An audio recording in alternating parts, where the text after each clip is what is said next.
expect this to be a very, very tough test for Bristol City.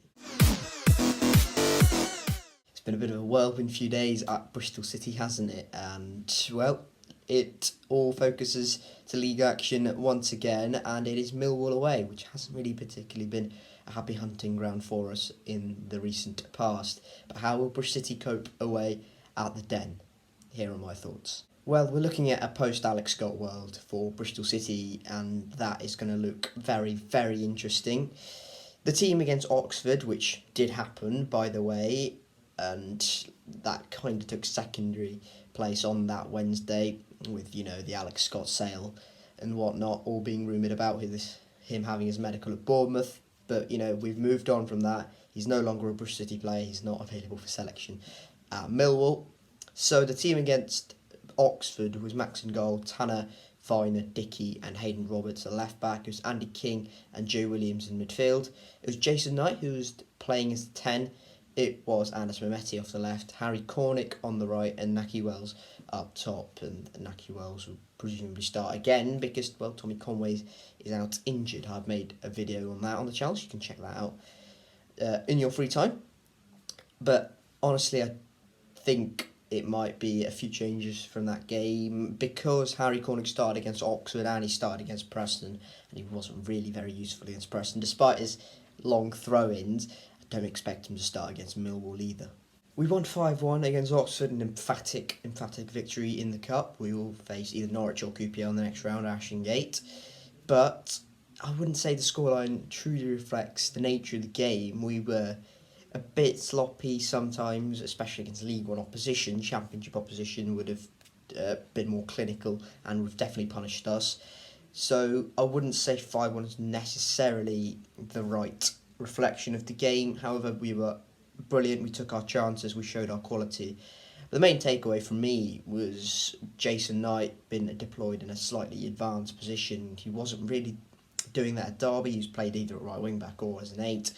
He played as an 8 against Preston. He was good. He ran around for a lot. But making those late runs into the box for us against Oxford, he scored 2 goals, got an assist.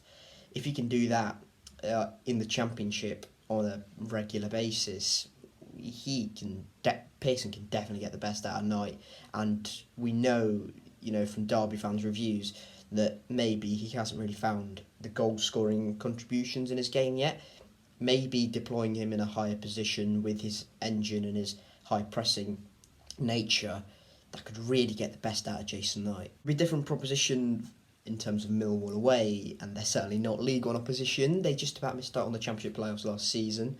On the last day, in fact, it was a last day crumbling, really. They completely fell apart at home to Blackburn, 3-1 at half-time, then lost the game 4-3.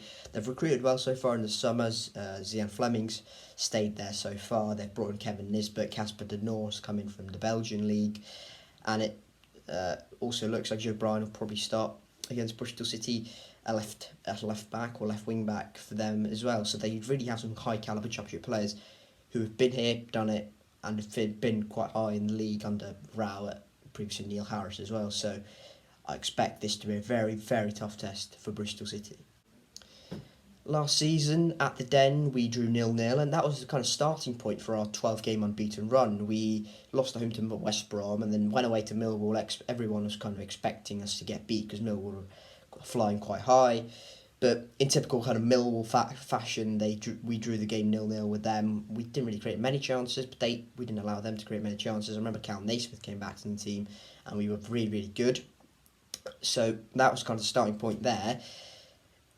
In terms of Preston at home, which wasn't really the most inspiring game, if this can be a catalyst for starting another 12-game unbeaten run, I'll take it. Well, one position that's certainly going to be debated in terms of who should start is left back, and Cam Pring started against Preston in the league game, but Hayden Roberts was utterly outstanding against Oxford. But we have to remember, it's Oxford, it's League One opposition, it's a couple of steps up in terms of going away to the Den and playing Millwall.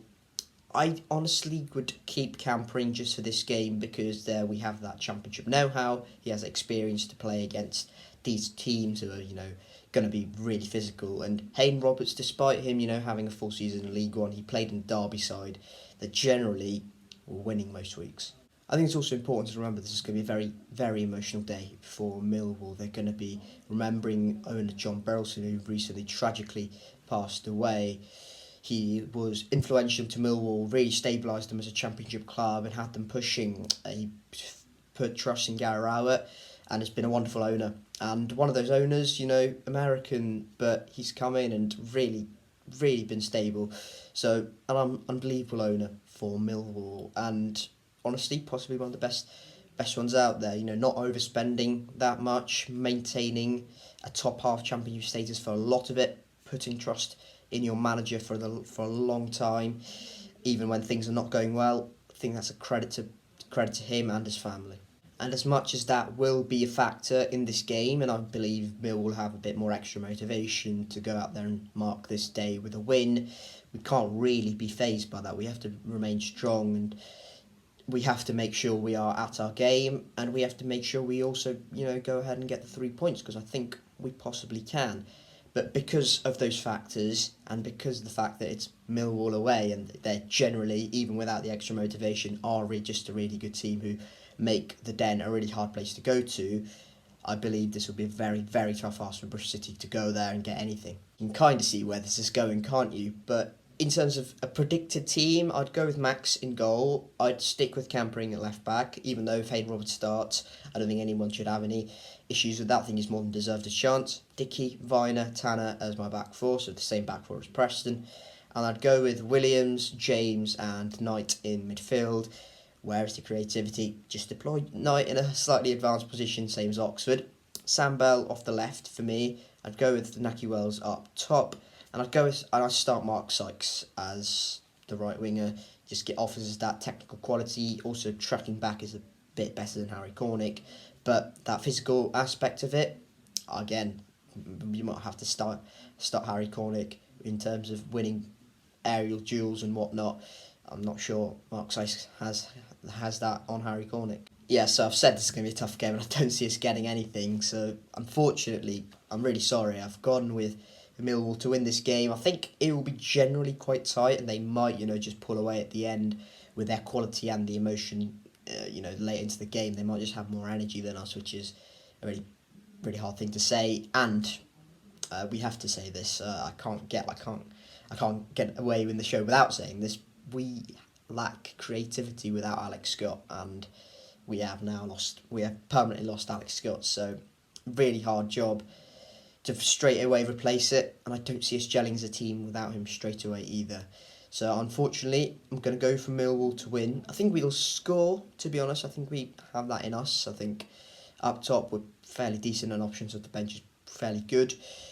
But I'd go with Millwall to win, and I'd go with the two-goal margin as well. I'll go 3-1 to Millwall, unfortunately. Let me know your predictions down in the comment section below. Bristol City fans, Millwall fans, Championship fans, let me know in the comment section below. So, yes, that was my first match preview post that Bristol City Alex Scott era, and that felt a bit weird, but we move on in football and in life, I suppose. But yes, thank you guys very much for watching this video and sticking around for so long. If you have enjoyed this, hit like. If you haven't already, subscribe to the H. Stalk YouTube channel down below for more Bristol City content in the future. Hopefully we get something at Millwall. I'd take a point right now. I'd snatch your hand off and I'd run, really, because we don't really have a great record at the Den. When was the last time we won in that late playoff push under Lee Johnson? I think 2-1, wasn't it? Ever since then, I don't think we've won there. So yes, I'll take a point. I'll take a point right now. So yes, thank you guys very much for watching. Keep safe, and I'll catch you all later. Cheers.